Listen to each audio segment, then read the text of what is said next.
Hello, readers. Look at this beautiful day. There's the sun.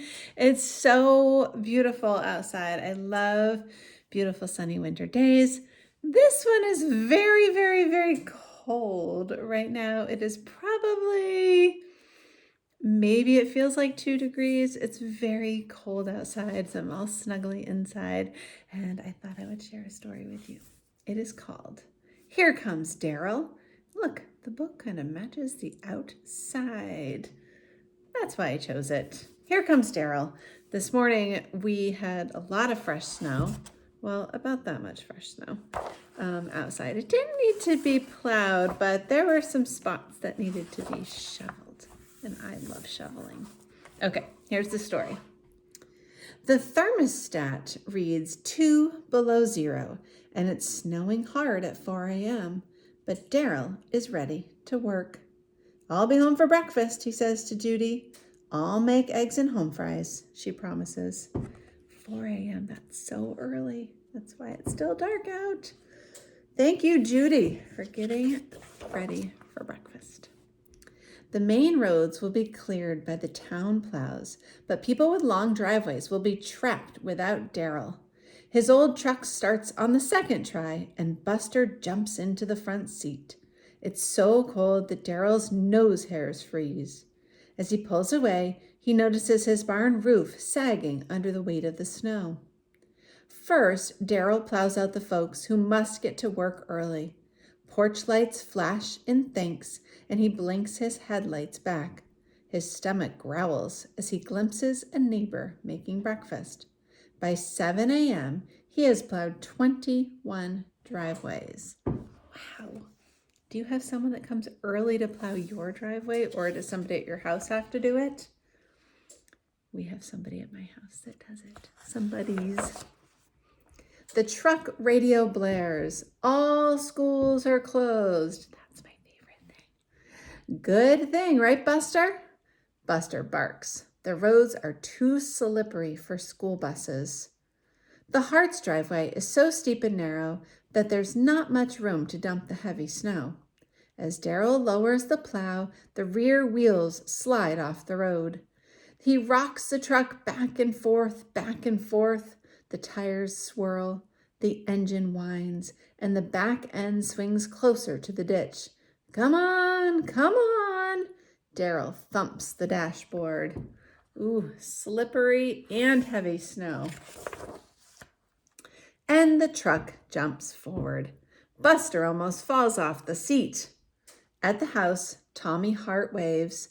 Mom says come have coffee. Tell her thanks, but I got lots more driveways. Can I help? For a minute. Tommy climbs onto Darrell's lap and they plow a hill of snow. Oh boy, Mom said I can go sledding. Tommy jumps down. She'll like that, Darrell says. He turns towards his 23rd driveway and begins to think about Judy's fried eggs. Here's what's happening in spring. Did we miss something that said winter? Yeah, I did miss that. Winter. Now, jump ahead to spring. It's 40 degrees when Darrell finishes loading his dump truck on a spring morning. Winter weather hangs on forever in northern Vermont, and the air still smells like wood smoke. Since dawn, Darrell has been splitting logs. The Barretts had run out of firewood and called him in a panic. The Barretts. Maybe it was my family. We don't know when we'll be able to pay you, said Mr. Barrett. That's okay, said Darrell. Keep those kids warm. Yes, winter does hang on for a long time in Vermont. Just before Darrell leaves, Judy calls, Don't forget about our barn roof. Looks like a good wind will lift it right off. Darrell picks up Buster. I'll get to it soon, he says. I think that Darrell might have busy seasons. It's hard to get everything done. Mud season has arrived. That's my least favorite season. And all the dirt roads are like chocolate pudding. The truck has hit a rut and shoots sideways, sinking into a hole at the bottom of the Barrett's hill. Darrell and Buster wade through the mud up to the house. Looks like I'm stuck, he tells them. "We're coming," says Mrs. Barrett, and the Barretts and their 2 kids, David and Beth, help Darrell unload the wood. Teamwork. Teamwork and help from the neighbors. "I'll be back for the truck," Darrell says. That evening, when the ruts freeze, Judy will bring him over on the tractor and they'll pull the truck out. "We'll drive you home," Mrs. Barrett offers, "but come in first for some apple pie." "No time, but I almost forgot these." He hands carefully carved birds to David and Beth. "Will you teach me to whittle?" Beth asks. "Sure." When his own kids were little, Darrell taught them to whittle too. Beth grins. "I'm going to learn to carve a dog just like Buster." Summertime. It's 85 degrees and the black flies are biting when Darrell starts his backhoe. The Murphys are building a new room and Darrell is the excavator. Judy reminds him about the barn. "Winter will be here sooner than we think." "It doesn't look that bad," says Darrell. "But it does. Can you see the barn roof? It needs repair." The backhoe is a large machine, but Darrell is an artist. If a hammer drops to the ground, he can pick it up with the big bucket as if using a pair of tweezers.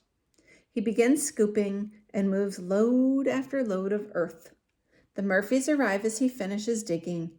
Andy Murphy throws a ball for Buster and it flies into the hole. Buster jumps in after it and can't climb out. "Sorry," Andy cries. Oh goodness, how's Buster going to get out? Could think of a few different ways they might try. "Don't worry, Andy." Darrell swings the bucket around and gently picks up Buster and deposits him back on the bank. Buster shakes off. "You folks interested in a pond over there?" Darrell asks. He points down the hill. "It'll be great for frogs and birds." Ooh, Wally has that big machine.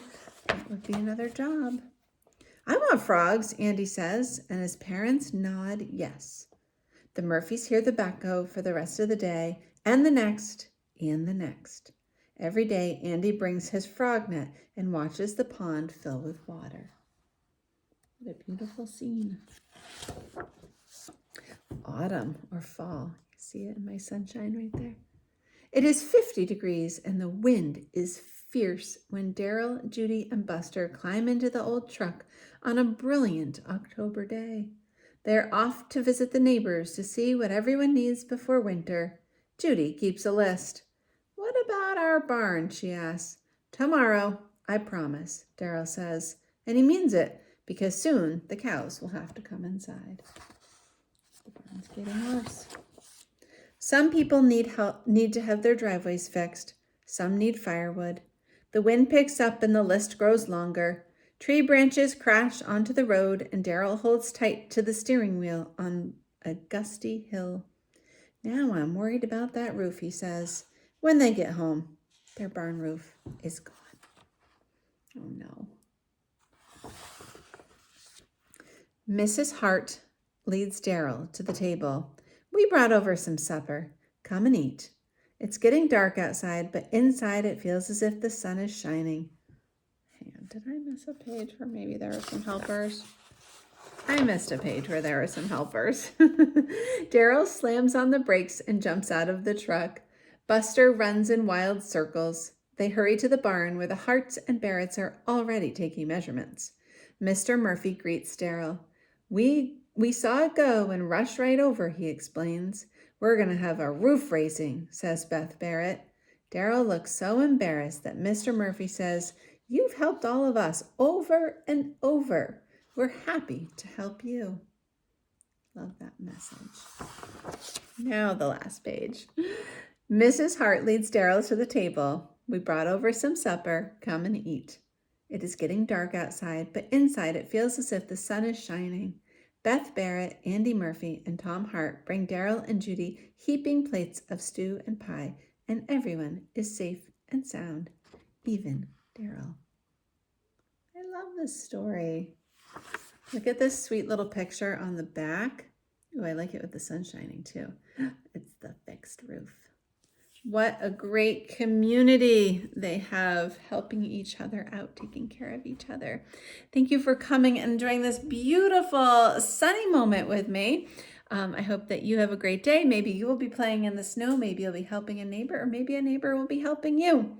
Thanks for coming to listen, and keep reading.